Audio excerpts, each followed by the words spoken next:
Hi there, this is Linda and welcome back to my channel, or welcome if you're new here. In today's video, I'm putting together my Project Life spread for April 6th through April 12th, 2026, and I'm using the Storyteller Kit number 6 from Ali Edwards. Let's go ahead and dive right in.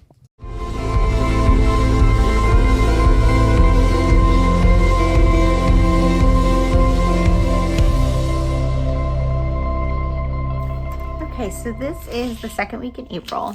And for this one, I'm using the Storyteller Kit number 6, or the second one for 2026. And depending on when you see this video, my lesson may or may not be available in the classroom. I did all of my craft planning using this kit, and that is a lesson that's in the Storyteller classroom every quarter. Depending on this month, this quarter is a little different because Ali has some personal stuff going on. So I think they're going to try to get my lesson up sooner. So it might be up there already by the time you're watching this, unsure. But if you're a subscriber, definitely check that out because you can see kind of how the plan for this spread came together.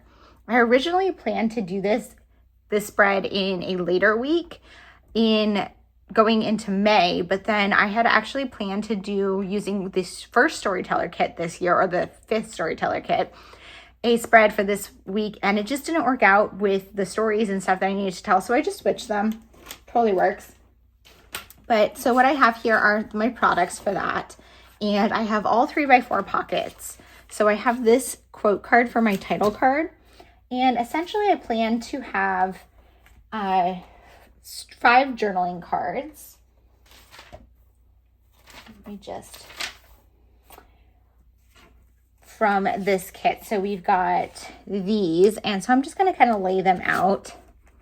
And my plan with these was just to have kind of like 5 stories from the week on these cards. This ended up being not the best week, and that's okay. They can't all be great weeks, but this is definitely going to guide my stories a little bit.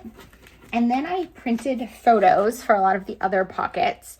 So let's see, this week we got ready for painting, which we did the following week. We had the main part of our house painted. So that is definitely going to be a story that shows up in the next week. And then let's see, we've got some spring, we've got work stuff. I'm just gonna kind of lay things out. Here's the painting stuff, more painting prep. And let's see, we've got this pumpkin, and then my friend's dog.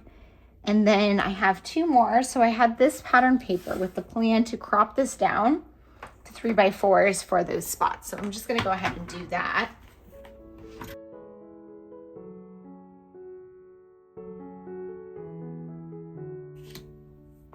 And I liked this pattern paper with these cards because they all have this like dot pattern on them, which I thought was super cute.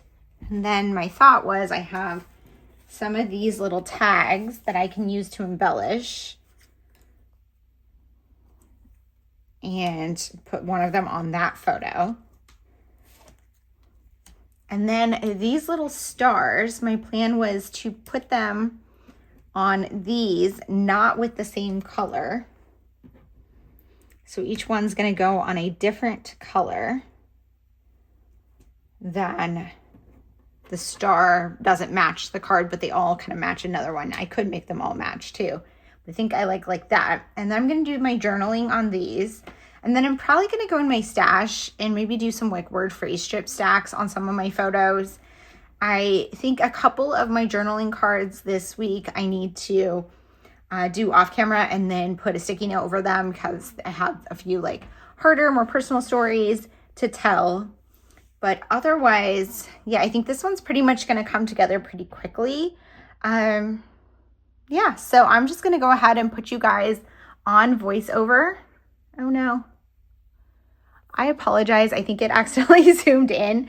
I've been having that issue with my Apple Watch, so hopefully that wasn't for the whole video so far, but this is kind of how I have it laid out. I did unfortunately zoom it in. I will check that footage and hopefully it's okay to use, but essentially this is my plan to start. I'm just going to go ahead and put you guys on voiceover and get this one put together. So this spread comes together really easily. The hardest part or the longest time consuming part is the journaling and the stamping that I end up doing. But this spread is a really good example of using a formula. So I wanted to kind of talk a little bit about that. Sometimes when I'm working with a kit, I am going to follow a formula. So something like this spread where I have this repeated journaling card and I'm going to treat each journaling card exactly the same.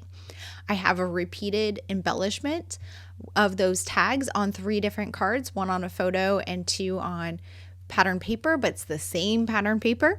And then when I go to embellish my photos later, I'm going to use the same treatment for almost all of my photos. Following a formula like that helps the spread look cohesive, and it also helps you get it put together really quickly and easily. I do get a lot of questions about how time-consuming project life is, or how do I tackle it? How do I stay on top of it? How do I stay caught up?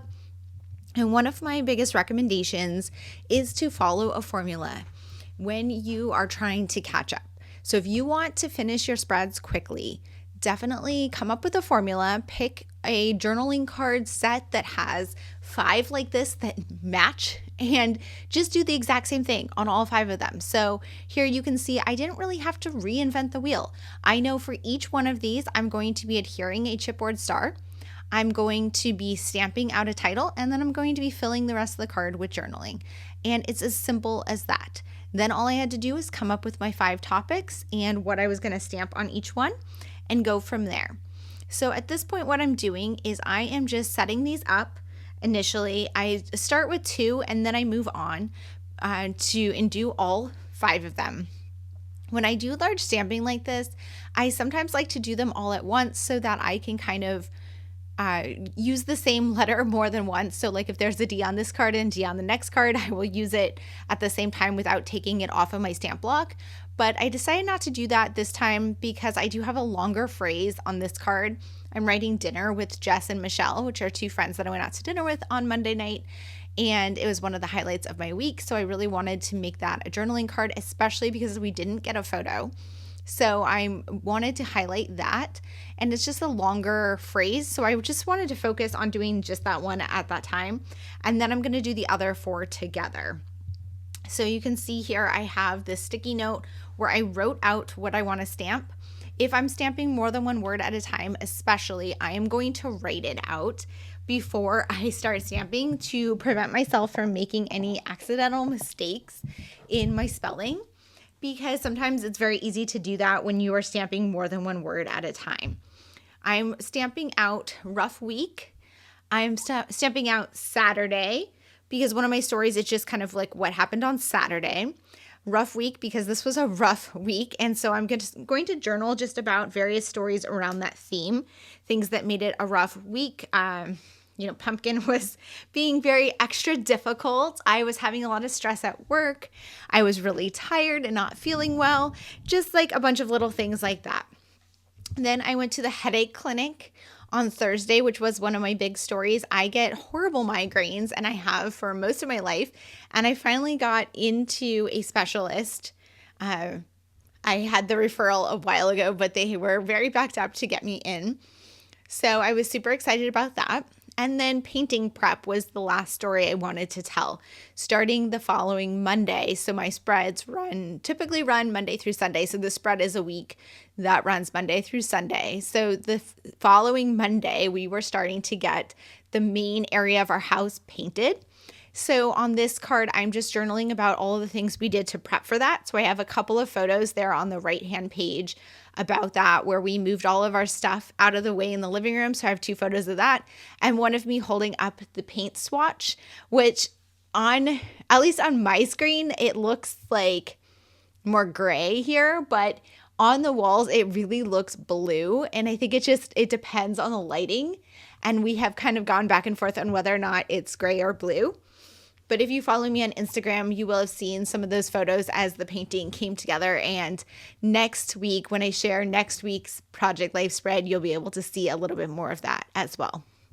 I also am filming a vlog, or I filmed a vlog, not during the week that I'm doing here, but before I did this voiceover. So that will have a little bit more of that too, if you're interested in seeing how the house painting project came together. So I did some of my journaling, and then I'm moving on to doing some embellishing. When I'm working on a spread, especially one that has a lot of journaling, I like to go back and forth between the journaling and other parts of the spread to give my hand a break and my brain a break from the journaling. The journaling is usually my least favorite part of scrapbooking, and I've talked about this before because I do love journaling. I'm a journaler, but in scrapbooking, I'm more focused on the crafty aspects, so I tend to kind of procrastinate on the journaling pieces. I wanted to add a little bit of texture to my spread, so I went and pulled 3 brads out of my stash, and I'm adding it to all 3 of these tags just to give it a little bit of texture. I used a paper piercer to punch a hole, and that is just a piece of foam core board that I had. It was actually packaging from something I saved from years ago, and I use that whenever I use my paper piercer. I'm moving on to doing my journaling on this card. The last 2 journaling cards I'm going to journal off camera, and then I will just have it blurred out in that final photo just to protect my privacy and the privacy of one of my friends. And yeah, so otherwise, but it's following the same format on all 5 cards. It's just going to be some journaling. My photos otherwise, besides the ones of the house prep, there's not a lot going on this week. Like I said, this was a rough, kind of stressful week. I did have time with my friends and I went to my headache clinic and stuff, but those were not things that actually produced photos. So I have this photo of my desk at work. I have a photo of the snow because it snowed randomly. And then I have a photo of a daffodil, which was the start of kind of spring in my yard. This is very springy for where I live in upstate New York, where we have these last minute snow showers, but then also a little bit of spring mixed in. To embellish my photos, I decided to pull over some word phrase strips from my stash and do a couple of stacks of phrase strips on each of the photos. I'm not going to put on every single photo, but I'm going to add it to a few of the photos and just selecting some colors and phrases that match my photo in the sentiment of the week as much as possible, and also have colors that I like with the colors from this kit. These pink ones that I'm looking at now are from, I think they were from the Day in the Life collection this year, and it had some like bad day type ones and some like negative sentiments, and I felt that those fit really well for this week, so I wanted to use those. This dark blue one is from Cocoa Daisy, and it is a winter themed one. So I thought that that would work really well with the snow photo and some of the other like indoor photos. And so I'm just using these as a jumping off point to kind of pick some sentiments that will help embellish my photos and tell a little bit more of the story. After doing all of these, the last thing I'm going to do as far as embellishing is embellish the photo of the puppy there. So that photo is not a great photo. I don't like it because it's all brown and the wall is ugly, the floor is ugly. It's not great coloring. So I wanted to cover it up with something. So I pulled through my chipboard organization, and I do have a separate video sharing how I organize my chipboard if you're interested in that. I will link that in the description box below. But what I did was I ultimately selected this chipboard piece because a lot of the ones I was going through just didn't work. I tried a bunch of sentiments that didn't really work, and then when I found sentiments that worked, I didn't like the colors or it was a little too big for the space. So what I ended up doing was picking this kind of striped one, and then I layered some of the word phrase strips right on top of it, which helped tie it in with some of the other photos. I would have done the exact same treatment on that photo as well, just to keep the formula going, but because of all the boring colors in that picture, I really wanted to add a little bit of something different. I moved it to the other side of the spread so that it would be near the journaling that had to do with it and kind of have the flow of my photos. Typically, I try to do it chronologically from left to right. So the right-hand side is more like the weekend and the left-hand side is more earlier in the week. But it's not necessarily going to be that way. I'm pretty sure the snow photos are actually from Tuesday, if I remember correctly. So that is the goal, is to kind of, or the starting place is to go in chronological order, but I will rearrange things based on color and how they make sense across the spread. On my title card, I just used a rolling date stamp to add the dates. That is just a quote card that was from the kit. This kit, I think I talked about this in the beginning, but this spread was one that I planned out in the Storyteller Kit classroom for the Storyteller Kit. Every month I am in the Storyteller, every quarter I am in the Storyteller Kit classroom sharing my plans for that kit.